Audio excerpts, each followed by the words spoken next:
Quiero pedirles que busquen en sus Biblias nuevamente el segundo libro de los Reyes, capítulo 2, versículo 23 al 25. Después, Eliseo subió de allí a Betel, y mientras subía por el camino, unos muchachos salieron de la ciudad y se burlaban de él, y le decían: sube, calvo, sube, calvo. ¿Sube a dónde? No a la ciudad, al cielo. Cuando Eliseo miró hacia atrás y los vio, los maldijo en el nombre del Señor.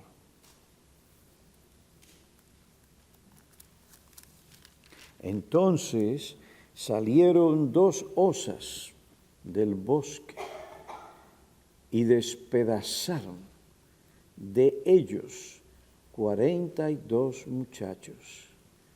De allí fue al monte Carmelo y desde allí regresó a Samaria.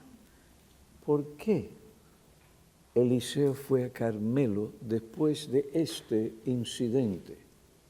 Pregunta para ustedes, estudiantes. Creo que tengo respuesta.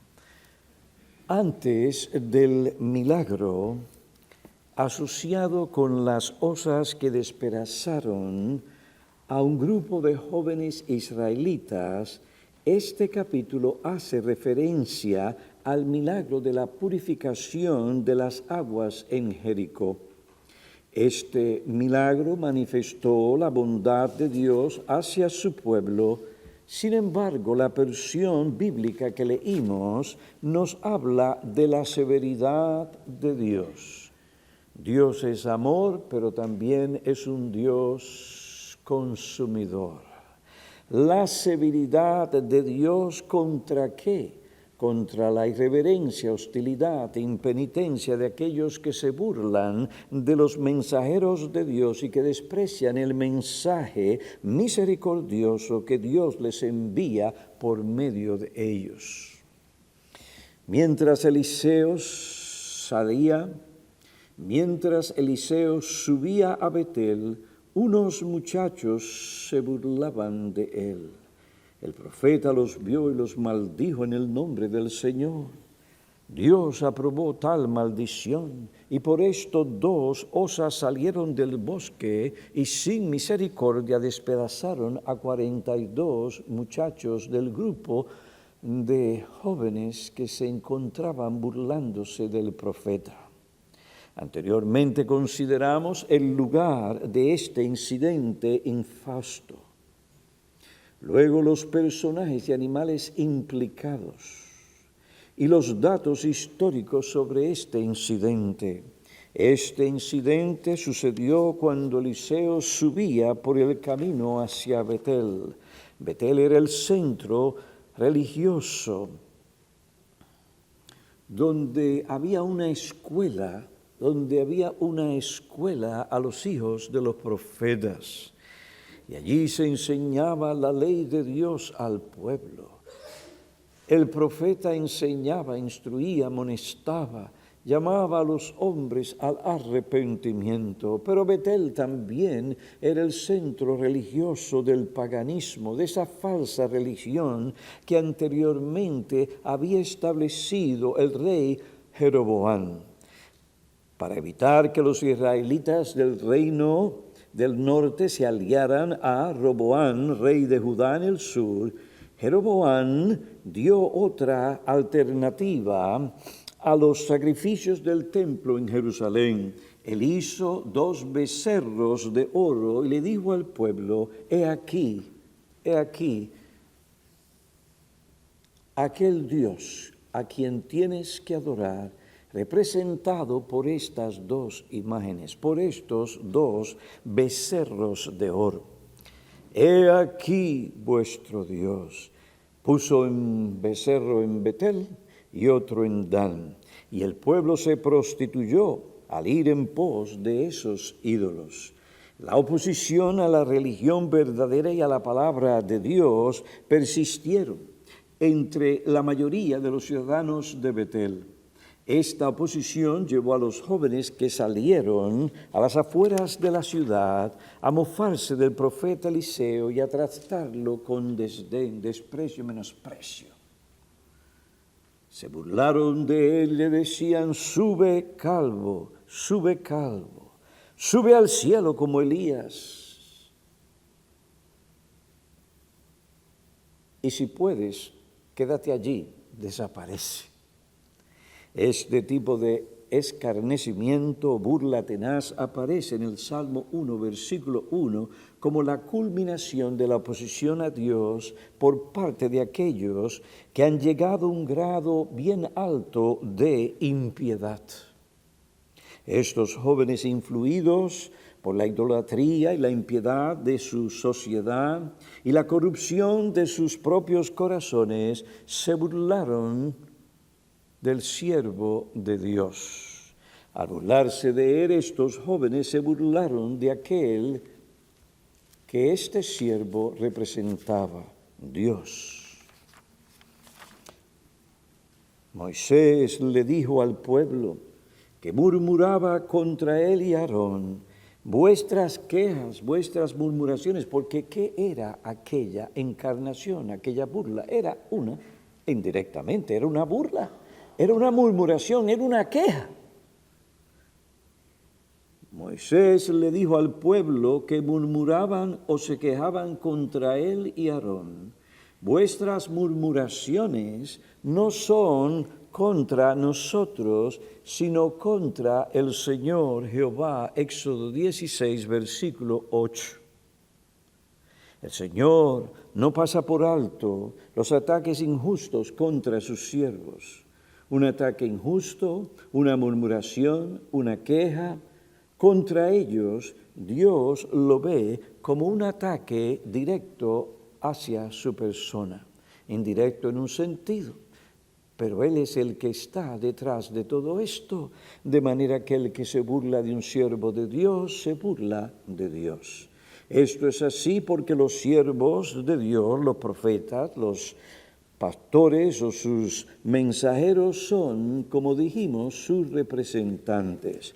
Por esta razón, cuando Eliseo, guiado por el Espíritu de Dios, maldijo a estos jóvenes, Dios cumplió esa maldición, trajo juicio sobre aquellos que se burlaban. Dios aprobó y apoyó esa maldición inmediatamente. Después de haber considerado el lugar de este incidente, los personajes y los animales implicados, los datos históricos sobre este incidente, pasamos esta mañana a lo último del mensaje, a considerar las amonestaciones que debemos aprender de este incidente. La primera es la siguiente: no desprecies el gran privilegio de la predicación fiel de la palabra de Dios por medio de aquel que Dios envía a predicarla. Esa es la primera amonestación. Y dijimos mientras predicábamos esta mañana que estas cosas fueron escritas ¿para quiénes? Para nosotros. ¿Para qué? Para amonestarlos. 1 Corintios capítulo 10, versículo 11. Una amonestación, ¿qué es eso? Es una confrontación en la que la verdad se pone en la mente de aquel que es amonestado. Se le muestra el camino que tiene que seguir y se le advierte que de no hacerlo, entonces recibirá recompensa o juicio de parte de Dios. Una amonestación. Y Dios toma su tiempo para traer castigo y juicio. La segunda amonestación o advertencia que encontramos en este pasaje es que aquel que rechaza el mensajero fiel del Señor rechaza a Dios que lo envió. Rechaza a Dios que lo envió. Por una parte, se le amonesta al que recibe la palabra: no desprecies el gran privilegio de la predicación fiel de la palabra de Dios por aquel que Dios ha enviado a predicarla. Por otra parte, recuerda, aquel que rechaza el mensajero fiel de Dios, rechaza a Dios que lo envió. Aquellos jóvenes de Betel hicieron eso mismo, rechazaron y despreciaron la palabra, rechazaron al siervo de Dios y ¿qué pasó? Cayeron bajo el juicio de Dios. Jóvenes, aquí hay una advertencia. Dios no ha cambiado en su manera de ver este asunto. En el Nuevo Testamento su palabra declara en Juan capítulo 13, versículo 20, en verdad, y cuando Juan utiliza esas expresiones, en verdad, lo que está diciendo, amén, amén. Esta declaración es ciertísima. En verdad os digo, el que recibe al que yo envíe, me recibe a mí, y al que me recibe a mí, recibe al que me envió. Lucas 10, versículo 16. El que a vosotros escucha, a mí me escucha, y al que a mí me rechaza, rechaza al que me envió. La nación de Israel aprendió en su experiencia propia lo triste de no recibir al siervo de Dios, lo triste de rechazar al siervo de Dios y con él la palabra de Dios y aquel que lo envió a predicarla. Segundo libro de Reyes, capítulo 17, versículo 13 al 15. Vamos allí a la porción de las Escrituras.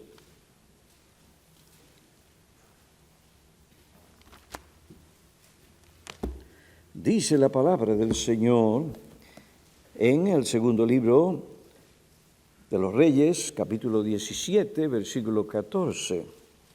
Sin embargo, ellos, y después el texto dice quiénes son ellos no escucharon, sino que endurecieron su cerviz como sus padres, que no creyeron en el Señor su Dios. Desecharon sus estatutos y el pacto que él había hecho con sus padres y sus advertencias con las cuales los habían amonestado. Y siguieron la vanidad. Y se hicieron vanos y fueron en pos de las naciones que los rodeaban, respecto de las cuales el Señor les había ordenado que no hicieran como ellas.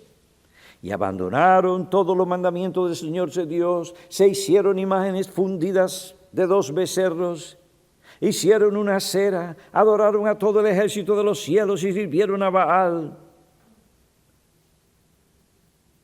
Versículo 23, hasta que el Señor quitó a Israel de su presencia, como él había hablado por medio de todos sus siervos a los profetas. E Israel fue llevado a su propia tierra, al destierro, a Siria hasta hoy.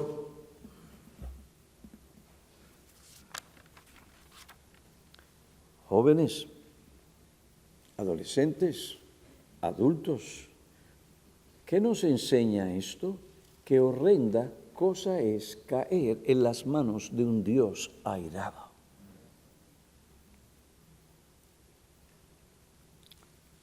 La primera amonestación: no desprecies el gran privilegio de la predicación fiel por medio de un siervo o mensajero fiel que Dios envía. La segunda, aquel que rechaza al mensajero fiel, rechaza a Dios que lo envió. La tercera amonestación que debemos aprender de este pasaje bíblico, de este incidente, una amonestación tenemos aquí para todos, pero particularmente para los jóvenes. Este pasaje les advierte que no pueden burlarse de Dios, de su palabra y de sus mensajeros sin castigo alguno. Es un gran error pensar que ustedes pueden burlarse de Dios, su palabra y sus mensajeros sin castigo alguno. Así pensaron los israelitas, pero estaban bien equivocados. Ellos se dieron cuenta de su equivocación cuando Dios les envió al cautiverio. ¿Saben cómo se llevaban las personas? Los asirios no tenían misericordia. Le ponían ganchos en la nariz y así los jalaban. Se fue la nariz, se fue la nariz. Nadie quería caer en las manos de los asirios porque no tenían ninguna misericordia.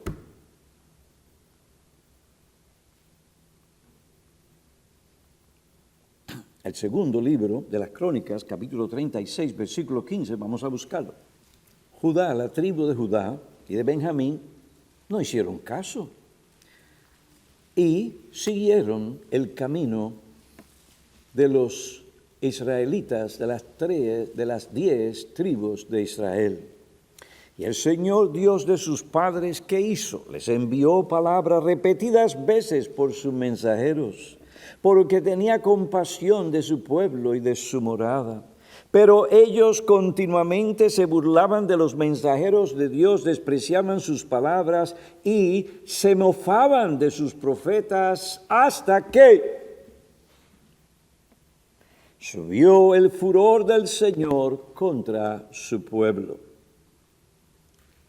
Y cuando esto sucede, ya no hay más remedio. Es como si Dios cerrara la puerta, como cerró la ventana o la puerta de aquel arca.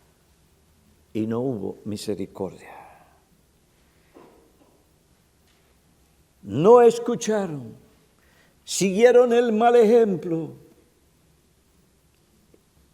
Y Dios trajo juicio sobre ellos.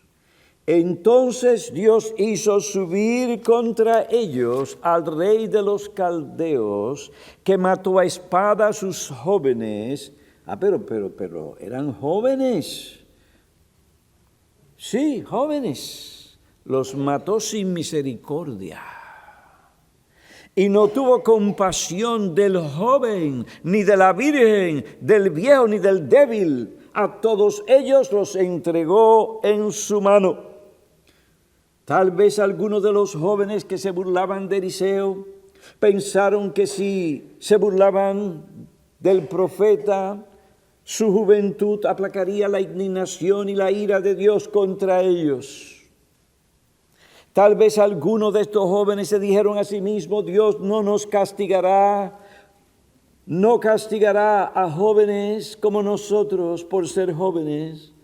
Pues estos jóvenes pronto se dieron cuenta de su gran equivocación. En esto Dios no hace excepción de persona. Cuando las garras de las osas furiosas comenzaron a desmembrarlos o a descuartizar sus cuerpos o a despedazarlos, se dieron cuenta inmediatamente que uno no puede burlarse de Dios, su palabra y sus mensajeros con impunidad, sin castigo. Adolescente, joven, tu juventud no te librará del castigo que mereces por tus pecados. Esta no es la justicia o la injusticia americana, donde los adultos contratan a los jóvenes, ponen armas en sus manos para que vayan a hacer lo sucio, vayan a matar en nombre de ellos. Y cuando agarran a los jóvenes, la justicia dice: son jóvenes. Y algunos de ellos escapan o los ponen en un lugar donde no les cuesta mucho por haber matado a un ser humano. Pero la justicia de Dios no es la justicia americana, es justicia. Tu juventud no impedirá a Dios castigarte por tu burla, por tu irreverencia con que oyes su palabra, por el desdén con que tú tratas a sus mensajeros. Tu juventud no impedirá en lo absoluto que Dios te castigue cuando llegue el momento de castigarte.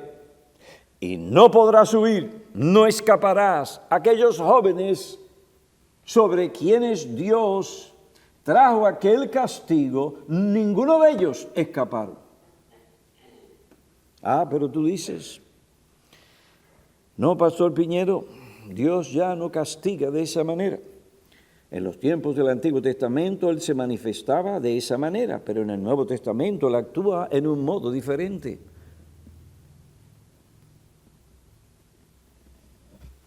En los tiempos de Moisés, de Josué, de Eliseo, de Elías, Él actuaba de esa manera, pero en el Nuevo Testamento Él es un Dios de paz, Él es un Dios de gracia, Él es un Dios de amor. Ahora Él nos trata amorosa y misericordiosamente. Él no castiga de la forma en que lo hizo en el pasado. Joven, cometes un gran error de pensar de esa manera porque Dios es inmutable. Él no cambia en su ser, su voluntad, ley, justicia y santidad. Lo que Él era ayer es hoy. Su reacción contra el pecado sigue siendo la misma. Aquellos jóvenes no pudieron escapar y tú tampoco podrás escapar. Dios es el mismo ayer, hoy y para siempre. Él todavía castiga y juzga al hombre. El Nuevo Testamento nos enseña que el juicio de Dios vino sobre Ananías y su mujer. La mujer no escapó. Siguió a su marido. Y ya verán lo que pasó. El juicio de Dios vino sobre estos dos por mentir al Espíritu de Dios. Pedro le dijo, ¿por qué ha llenado Satanás tu corazón para mentir al Espíritu Santo? No has mentido a los hombres, sino a Dios. Al oír a Ananías estas palabras, cayó.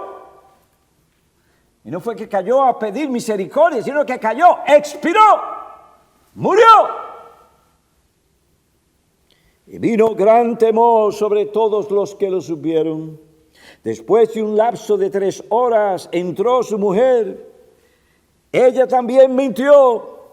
Y en aquella misma hora, después de haber sido interrogada, después de haber mentido, cayó a los pies de Pedro y también allí mismo expiró.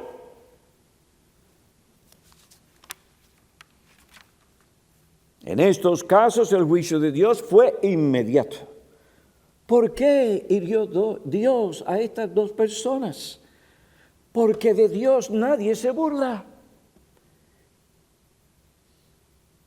Y así también le sucedió a Herodes.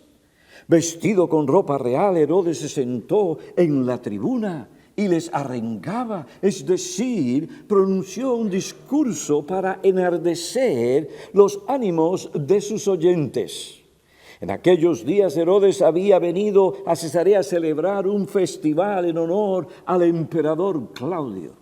Este festival celebraba el cumpleaños, la victoria y el triunfo de Claudio al regresar de Bretaña, es decir, Inglaterra.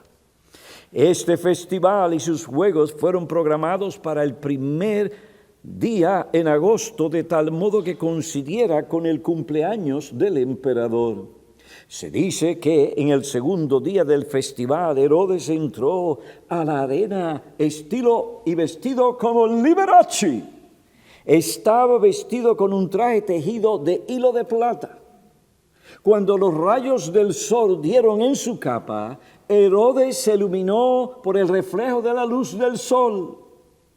Kistemaker cita al historiador Josefo, que describiendo la ocasión dijo, inmediatamente sus aduladores alzaron sus voces en varias direcciones, aunque no para su bien, dirigiéndose a él como si él fuera un dios.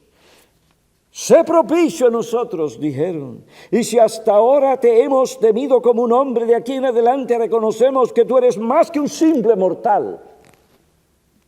Y el rey no los reprendió, ni rechazó sus alabanzas, adulaciones como cosas impías. Al contrario, él continuó elegante. Imagínense en aquel día. Resplandecía. Pero Herodes era un rey malo. Se atribuyó y recibió lo que no debía atribuirse y recibir. la alabanza, como si Él fuera un Dios. Al instante, ¿qué pasó? Un ángel del Señor, Nuevo Testamento, Jesucristo ya había sido crucificado, resucitado. Al instante un ángel del Señor lo hirió por no haber dado la gloria a Dios. Y después de 5 días de gran angustia y dolor, murió comido, podrido por dentro, comido por gusanos. ¡Qué muerte horrible! Cuando Dios dice en el Decálogo, yo el Señor tu Dios, soy un Dios celoso, Él no está hablando palabras ociosas. Él celosamente guarda su honor. De hecho, abundan los ejemplos de personas castigadas por Dios cuando a sabiendas de que están haciendo lo malo tratan de robarle a Dios la gloria. El rey Herodes conocía las Escrituras. Él las leía públicamente al pueblo en el templo durante las fiestas judías. Sin embargo, cuando la multitud se dirigió a él como si fuera un dios, Herodes no la reprendió, sino que reclamó para sí el honor que solo pertenece a Dios. En vez de reprender a la gente por su blasfemia, dejó que la gente le viera o reconociera como si él fuera un dios. Al instante, el ángel del Señor lo hirió, lo castigó. El castigo fue inmediato. No siempre es inmediato, pero el castigo siempre vendrá si nosotros no nos arrepentimos de nuestros pecados. Y algunas de las consecuencias que a veces Dios deja para cuidar nuestras almas y no animarnos a hacer lo mismo y a pecar otra vez. Pero he aquí, qué cosa horrenda es caer en las manos de un Dios airado. Observen, este juicio vino sobre él porque él no honró a Dios. No dio la gloria a Dios, todo lo contrario, lo menospreció, lo tuvo en poco. Él pensaba que era un Dios. Se lo llegó a creer. Jamás Herodes despreció la palabra de Dios. Él conocía la ley de Dios. Él conocía lo que demandaba la ley de Dios en una ocasión como esa. Dios le castigó también porque él no honró a los siervos de Dios. Al comienzo del capítulo 12 del libro de los Hechos se indica que Herodes hizo matar a espada a Jacobo, uno de los discípulos del Señor, en mano de Juan, y para agradar a la gente, ¿qué hizo? Encerró a Pedro.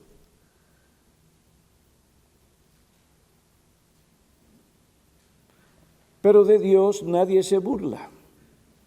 Aquel que lo intenta recibirá condenación.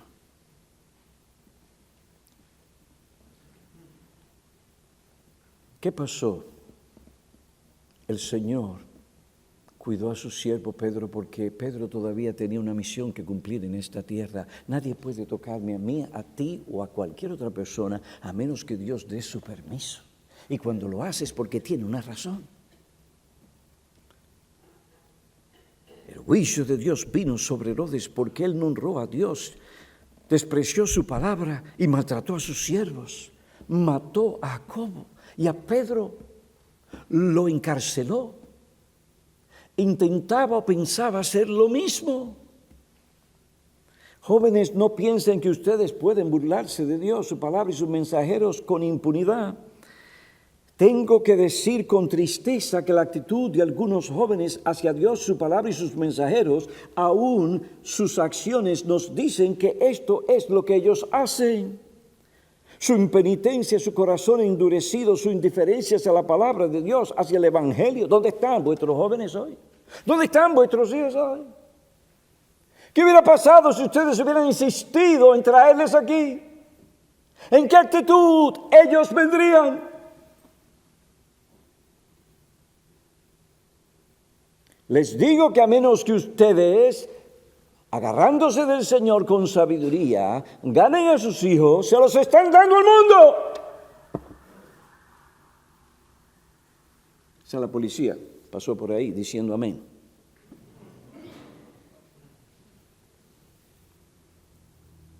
Les garantizo que son muy pocos de esos muchachos que están escuchando la palabra de Dios en sus casas. ¿Dónde están?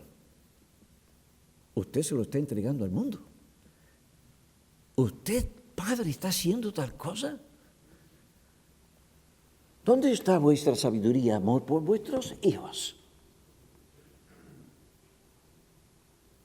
¿Pasan ustedes el tiempo que deben de pasar, que deberían pasar con ellos?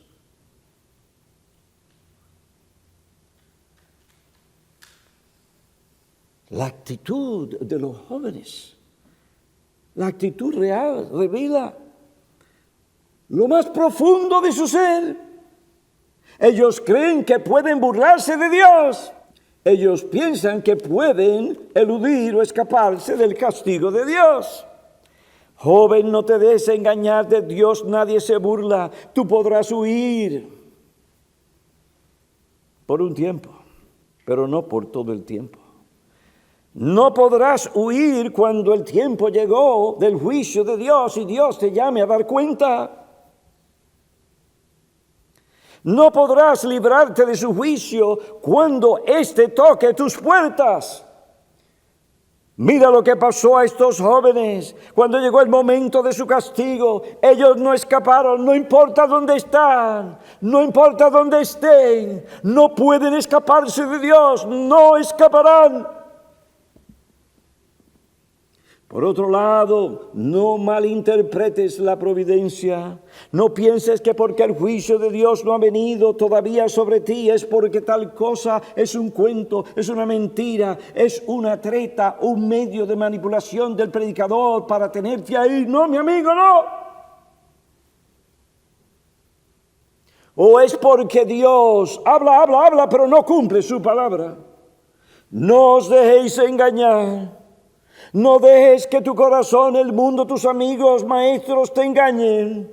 De Dios nadie se burla, pues todo lo que el hombre siembre, eso también segará, porque el que siembra para su propia carne, para satisfacer su carne, segará corrupción, destrucción. La tardanza de Dios no significa que tú o cualquier otra persona puede burlarse de Dios o escaparse de su juicio. El juicio divino que vino sobre estos jóvenes, sobre Ananías y Zacarías, sobre Herodes, es una amonestación divina que te dice tarde o temprano, el juicio de Dios te alcanzará. Y cuando llegue ese día, mamá, papá no podrán librarte. No hubo quien librara a aquellos jóvenes de las osas. Si los padres hubieran pasado por allí, también hubieran sido enjuiciados por Dios. No habrá quien te libre de las garras o las manos del Dios vivo. Proverbios capítulo 1, versículo 24 al 33. Hermanos, ¿qué dice este libro? Dice, porque os he llamado y habéis rehusado oír. He extendido mi mano y nadie ha hecho caso. Habéis desatendido todo consejo mío y no habéis deseado mi reprensión. También yo me reiré. Dios se ríe. ¿Se dan cuenta? Cuando Dios se ríe en la Biblia, generalmente, no siempre, pero generalmente, es cuando viene un juicio, cuando Él va a traer juicio.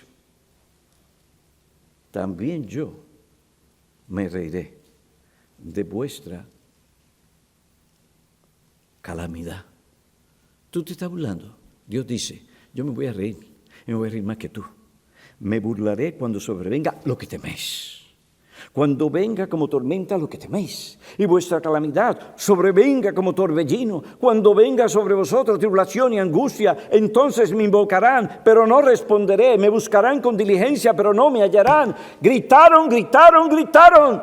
Muy probablemente aquellos jóvenes gritaron, pero aquellas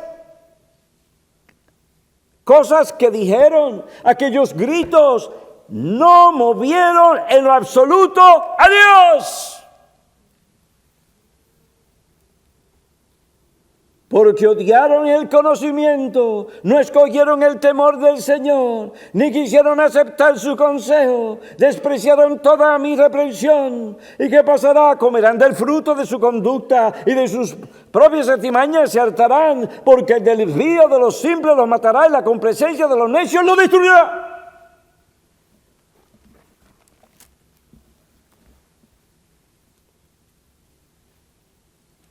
La tardanza del Señor no es que no puede cumplir su promesa, sino que es paciente para con vosotros, no queriendo que nadie perezca, sino que todos vengan al arrepentimiento. El milagro de las 2 osas presenta una amonestación dirigida particularmente a los jóvenes. Les advierte en primer lugar que no pueden burlarse de Dios, su palabra y sus mensajeros con impunidad. En segundo lugar, les advierte contra el peligro de sucumbir a la influencia de las malas compañías. Les advierte contra el peligro de sucumbir a la influencia de las malas compañías. Estas ejercen una gran presión sobre el joven para pervertirlo. Hay algunos jóvenes que son seductores y que corrompen a otros. Hay algunos jóvenes que son seductores y corrompen a otros. Imagínense este grupo de jóvenes saliendo de sus casas a las afueras de la ciudad. Uno se encuentra con el otro hasta que forman un can, una pandilla, una church. Y no estoy hablando inglés, estoy hablando dominicano. De momento alguien dice, hagamos algo para entretenernos y pasar un buen rato. Y pensando en qué divertirse, aparece Eliseo con su calvicie. Alguien dijo, aquí llegó aquel que podemos molestar, para que podamos tener un tiempo divertido. Vamos a burlarnos del profeta. Mira, es un hombre calvo. Él alega que su señor Elías fue llevado al cielo en un torbellino. Qué cosa absurda. Burlémonos de él. Digámosle que si es verdad que Elías subió al cielo, que él lo demuestre haciendo lo mismo. Es posible que a alguno en el grupo no le gustara esa idea. Y esa persona tuviera suficiente agallas en ese momento para decir, amigos, debemos tener cuidado. A mí no me molesta que ustedes se diviertan y pasen un buen rato y que digan algunas bromas aquí y allá sobre la religión, pero burlarnos del profeta de Dios, eso es otra cosa. Inmediatamente otro interrumpe diciendo, ajá, ¿tú tienes miedo? ¿Te has dejado influir por los predicadores y los profetas? Responde, no me malentiendas, no se trata de eso. Sí, parece que ellos te han convencido. Y así comienza a intimidar a aquel joven que se oponía a las intenciones del grupo. Los demás en el grupo comienzan a cuestionar a ese joven y a ridiculizarlo delante de los demás. Finalmente, ante la presión de sus compañeros, aquel joven cede, sucumbe a la presión, a la influencia de la mala compañía. James Alexander tenía mucha razón cuando escribió a su hermano más joven y le dijo, una de las principales desventajas de la compañía irreligiosa es que evita, destruye las marcadas huellas en el corazón. En cuanto un joven malvado percibe que uno entre los suyos está pensando en la religión, todos ellos se abalanzan sobre él. ¿Para qué? Para ridiculizarlo. ¿No es eso lo que pasa en esos programas cuando se reúnen? Y allá viene el locutor a hablar y a hacer preguntas y ellos ya han escogido a alguien que ellos saben a quién ellos van a preguntar. Y le van a hacer preguntas porque saben que son religiosos. ¿Para qué? Para burlarse de ellos delante de toda la nación. Y usted los ve, como algunos caen en ese anzuelo. Primero cayeron cuando se presentaron allí, no tenían que estar allí. Pero algunos se atreven y están allí.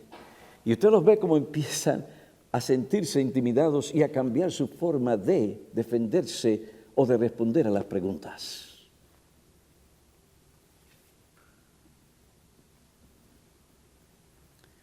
Una de las principales desventajas de la compañía religiosa es que evita, destruye las marcadas huellas en el corazón.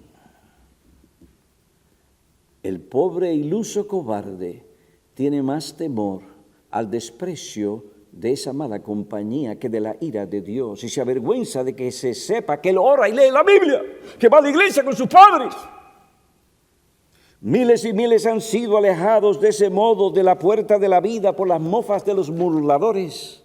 Alexander continuó diciéndole a su hermano menor: ya que valoras tu alma inmortal, guárdate de eso, nunca te avergüences de Cristo para evitar esa tentación. Rehuye de los malos compañías, rehuye de todos los compañeros malvados, considera con atención quiénes son tus amigos íntimos. Si hay entre ellos un solo muchacho que sea perezoso, profano, lascivo, mentiroso, falso, peleón, rechaza ese muchacho. Rompe toda relación con él de inmediato. Evita todo lo posible de hablar con él o hacer cosas con él. No tienes por qué ofenderle, pero debes asegurarte de huir de su compañía. Este consejo no se deriva del mero sentido común, no expresa un deseo meramente humano, es un consejo basado en lo que enseña la palabra de Dios. Proverbios 1, versículo 10 declara: hijo mío, si los pecadores te quieren seducir, no consientas. Si dicen ven con nosotros, hijo mío, no andes en el camino con ellos. Aparta tu pie de la senda, de su senda. Pero es que el joven se siente solo, papá, necesita compañía. Además, si no lo acompaño, no podré influirlo, no podré ser una influencia sobre él para el buen camino. ¡No! Hijo mío, no sé más sabio que Dios. Aparta tu pie de su senda. Ese es un caso en que la mejor influencia es dejarlo solo. ¿Para qué? Para que se avergüence de sus malos caminos. Segunda Tesalonicenses, capítulo 3, versículos 6 y 14. En principio eso se puede aplicar a eso mismo. Pero es mi hermano. Sí, el Señor lo sabe que es tu hermano, pero aún te dice a ti que si anda desordenadamente, aléjate de él.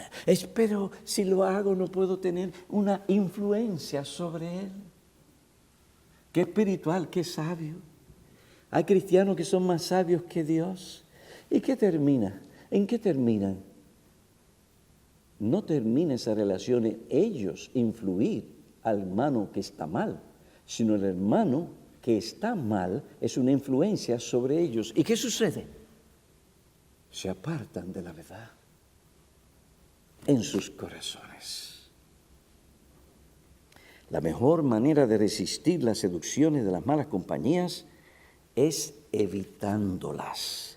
Segunda Timoteo, capítulo 3. Vayan conmigo al pasaje de las Escrituras. Vamos a la palabra de Dios. No intentes ser más sabio que Dios. Segunda Timoteo, capítulo 3, pero debes saber esto, Timoteo, que en los últimos días vendrán tiempos difíciles. Te voy a decir por qué. Porque los hombres serán amadores de sí mismos, ávaros, jactanciosos, soberbios, blasfemos, desobedientes a los padres, ingratos, irreverentes, sin amor, implacables, calumniadores, desenfrenados, salvajes, aborrecedores de lo bueno, traidores, impetuosos, envanecidos, amadores de los placeres, en vez de amadores de Dios, teniendo una apariencia de piedad. Pero se está hablando de personas que dicen que son creyentes. Son personas que tienen la apariencia de religión, de piedad. Versículo 5. Teniendo apariencia de religión, de temer a Dios, pero habiendo negado su poder a tales. ¿Qué dice el texto? Por favor, miren el texto. El texto dice a tales, evita. No sigas con ellos. Ellos te van a influir a ti y tú no les vas a influir a ellos. Trata de comerte una manzana envenenada y podrida.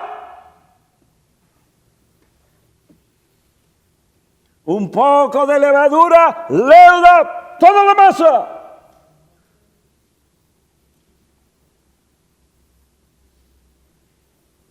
Uno se siente como si fueran padres de algunos.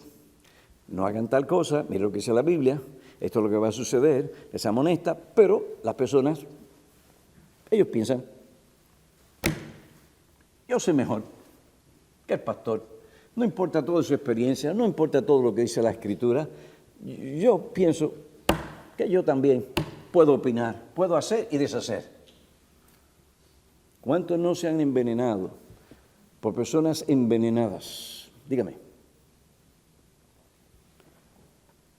Así nuestros hijos, uno les dice, no, pero papá, es que va a ser una influencia, no lo podemos dejar. ¿Y qué? No, hijo mío, especialmente si tú estás comenzando en la fe, no es el tiempo para tú estar en esa situación.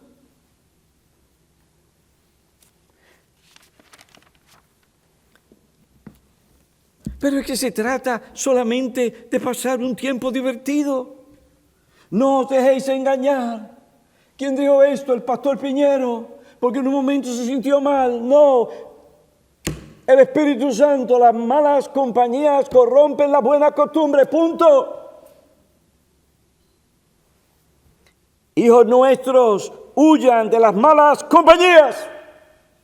Resistan la presión e influencia de aquellos que se apartan su corazón de la piedad, del temor de Dios y de las buenas costumbres. La Biblia en Éxodo 23, versículo 2 declara, no seguirás a la multitud. No seguirás a la multitud. Y hoy al mundo evangélico hay que decir lo mismo. No seguirás a la multitud. Dios lo dice. Pero hoy en día es cuántos likes hay en Facebook, en YouTube, en Instagram. Ellos tienen la multitud. Nosotros queremos la multitud, pero no a expensas de la verdad, de la justicia y del temor a Dios. En esto estamos como Daniel y sus amigos. Nosotros nos mantendremos obedeciendo a Dios, aun si nos cuesta ser echado en un horno de fuego o a un calabozo lleno de leones. No seguirás a la multitud. ¿Y quién no quiere gente que sirva al Señor? Nosotros queremos que se llene esto aquí. Ya estoy nervioso, yo quiero ya sacar esto de aquí para afuera. Un día de esto ustedes van a venir, ¿qué pasó? ¿Y dónde está el púlpito? Lo que vemos es el cementerio.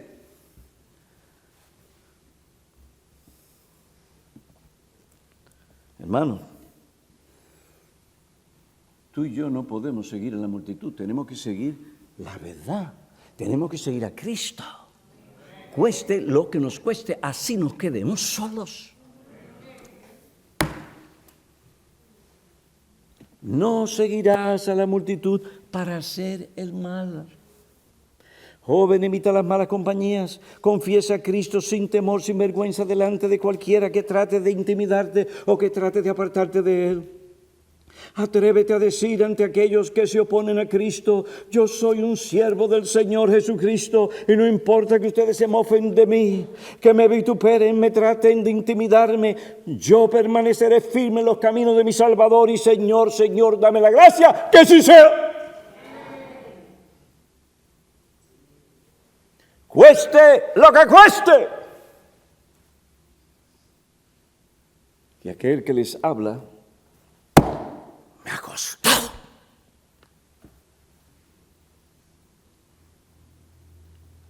Y me seguirá costando. Ese es el camino que Dios escogió para mí y esta iglesia.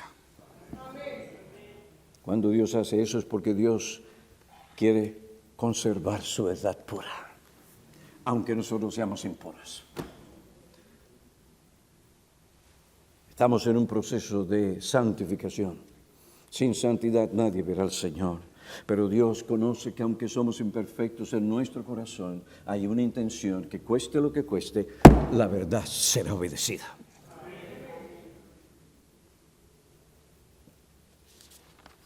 Lo demás se lo dejamos al Señor.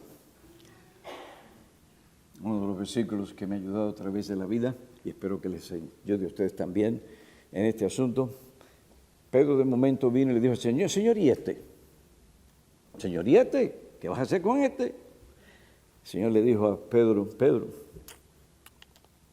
a ti no te importa lo que yo voy a hacer con él. Tú ven y sígueme.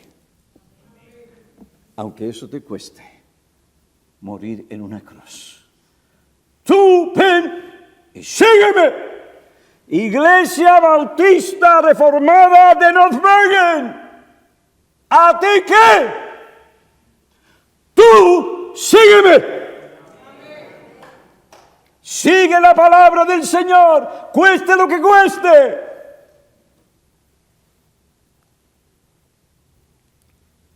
¿Qué es lo que necesita la iglesia de hoy? Necesita Danieles, necesita gente como Josué.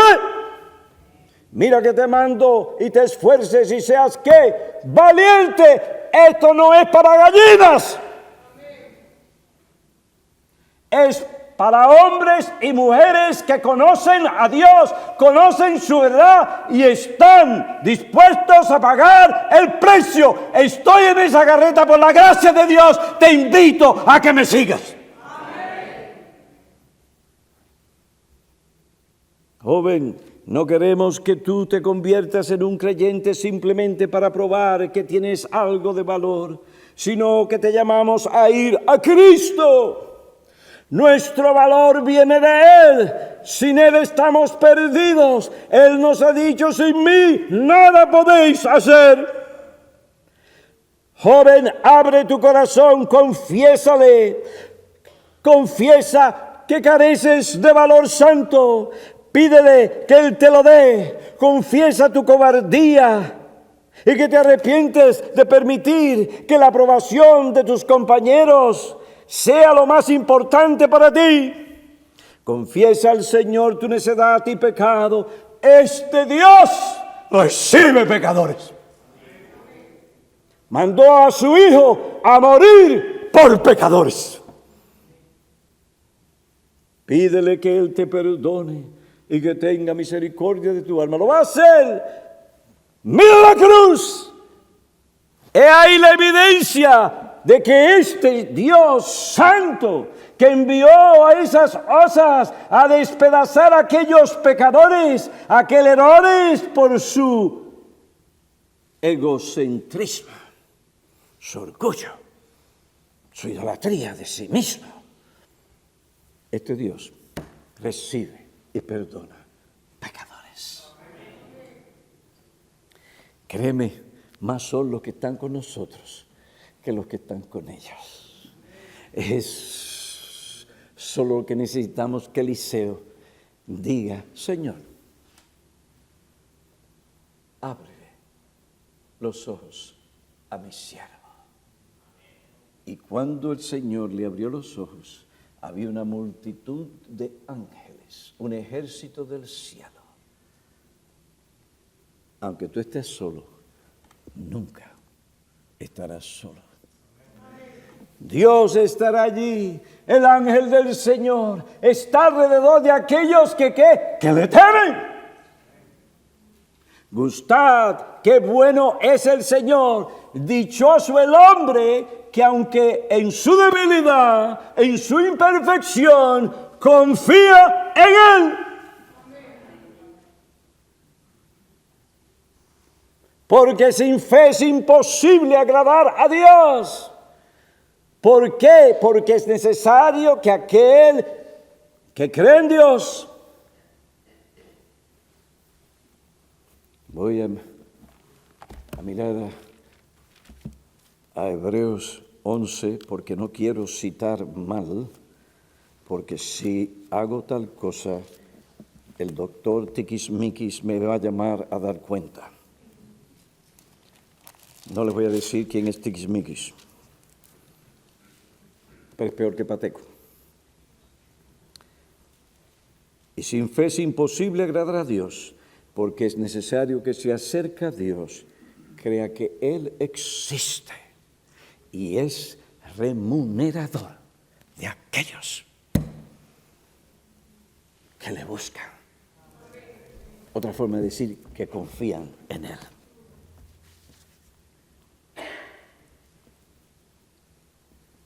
El juicio divino descendió sobre aquellos jóvenes en el camino a Betel. De aquí aprendimos varias amonestaciones. No desprecies el privilegio de la predicación fiel por medio del mensajero que Dios envía. Aquel que rechaza el mensajero fiel rechaza a Dios que lo envió. Este pasaje bíblico les recuerda particularmente a los jóvenes. Ellos no pueden burlarse de Dios, su palabra y sus mensajeros con impunidad, sin castigo. Les advierte contra el peligro de sucumbir a la influencia de las malas compañías. En quinto lugar, les advierte que la rebelión y la indiferencia a la palabra de Dios produce heridas y cicatrices profundas. Estoy aterrizando en Nuac ahora. La quinta y última exhortación. Esto es importantísimo. Les advierte que la religión y la indiferencia a la palabra de Dios produce heridas y cicatrices profundas.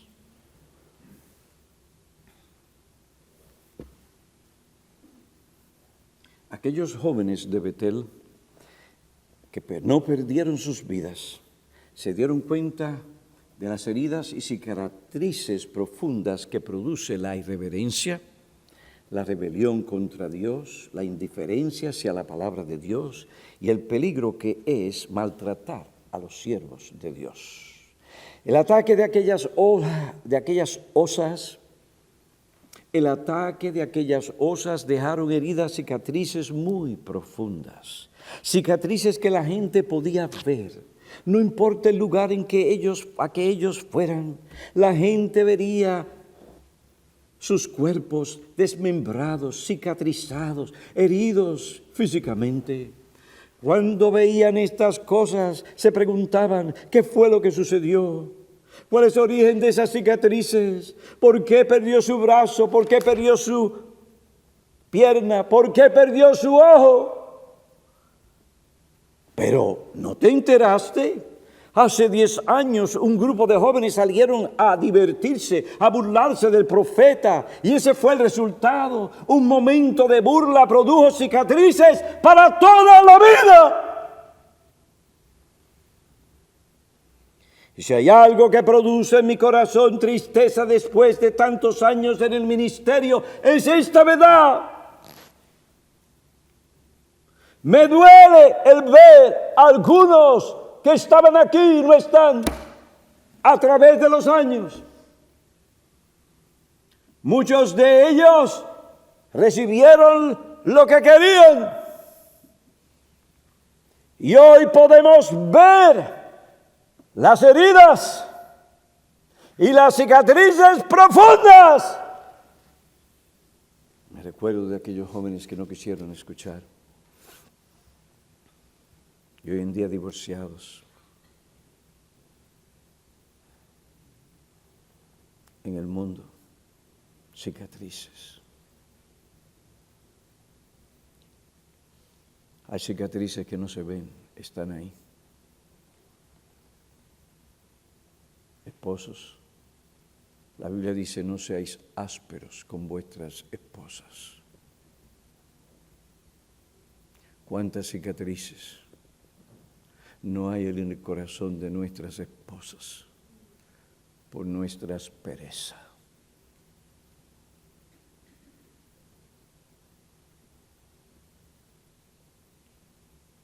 Heridas profundas en sus corazones.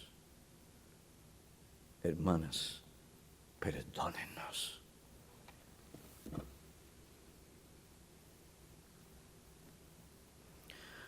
Hoy la vida de aquellos jóvenes son monumentos de heridas y cicatrices que produce la rebelión contra Dios, la indiferencia hacia la palabra de Dios, la manera en que ellos se burlaron de los siervos de Dios. Por burlarse de la palabra de Dios, algunos ya tienen cicatrices En sus semblantes vemos cicatrices. Vemos la cicatriz de una inocencia o virtud que ya no existe. Algunos de ustedes ya no pueden mirarnos directamente a los ojos porque no quieren que nosotros veamos sus cicatrices. Yo sé que alguno entre otros tendrá la osadía de mirarme a los ojos porque no siente su vergüenza por sus cicatrices, su depravación, sus conciencias cauterizadas por el pecado, la incredulidad, el vicio, la impureza y la inmoralidad ha alcanzado un nivel tan alto que ya no se avergüenza.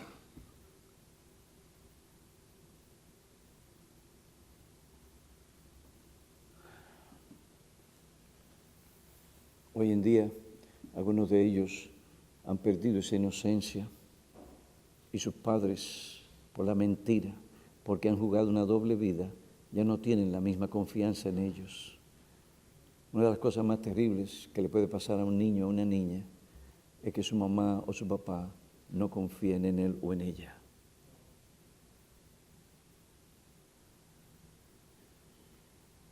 Otros no se atreven a mirarme con una limpia conciencia por las cicatrices de su rebelión. Algunas de estas cicatrices son tan profundas, duraderas, que ni aún la cirugía plástica puede borrarlas. Pero ¿no dice usted que la sangre de Cristo limpia todo pecado? Sí, mi amigo, la sangre de Cristo limpia de todo pecado. Pero esa limpieza no remueve toda cicatriz. Hace unas semanas pasadas tuvimos un predicador que no tenía un brazo.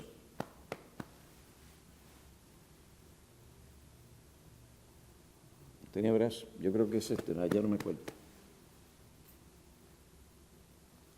Su padre le prohibió salir y no escuchó a su padre.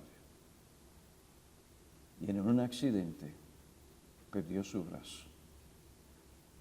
Después de eso se arrepintió, Dios lo perdonó, hoy es un pastor.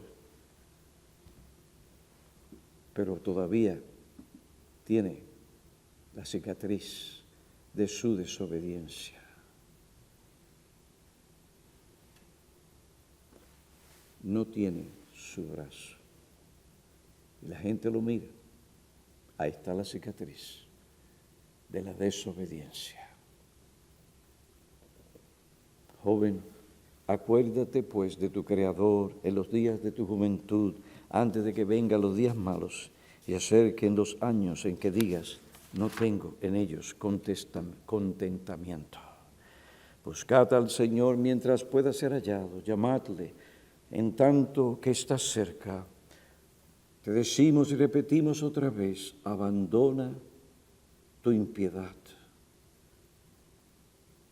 y tu iniquidad y vuélvete al Señor, que tendrá compasión, al Dios nuestro, que es amplio en perdonar.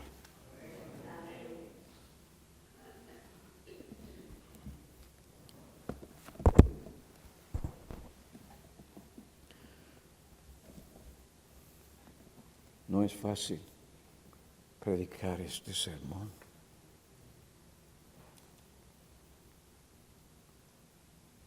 Con tristeza en el corazón. Pero lo predicamos porque es la palabra de Dios, porque hay esperanza. Sí, nuestro hermano Gordon Cook, aunque perdió su brazo cuando recibió a Cristo, el Señor ha mezclado con la tristeza su misericordia. Y eso ha hecho la diferencia. Es ministro de una buena iglesia que está creciendo muchísimo. Se casó con la hija del pastor Martin.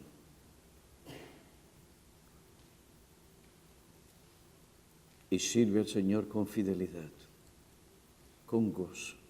Su hijo es un siervo de Dios. ¿Qué más puede esperar uno en esta vida?